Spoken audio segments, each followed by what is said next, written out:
I'm Haley from Your House Fitness. I'm here to teach you about the lying knee to chest stretch. So you can start lying on your back.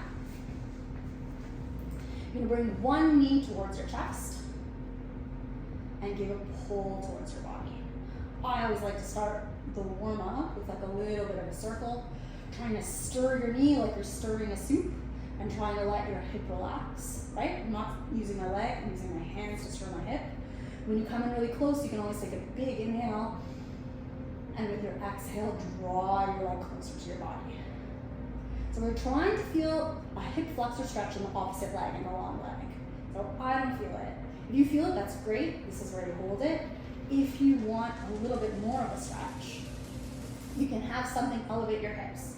Foam roller, best option. But a couple of other things work too. So I'm going to slide it right under my sacrum, directly under my hip bones, so just above your bottom, with the muscles of your bottom. You're going to bring the same knee back towards your chest and extend the opposite leg. So now I feel the stretch. So if you're looking for a little bit more of an advanced stretch, you can hit it right here. So you can hold it here for as long as you want. As you breathe, you can feel your long legs sinking towards the ground and keep the stretch bigger and bigger. And that's a good place to leave it. Don't forget to do both sides, and don't forget to check out the rest of the article. You can learn lots more. Have an awesome day.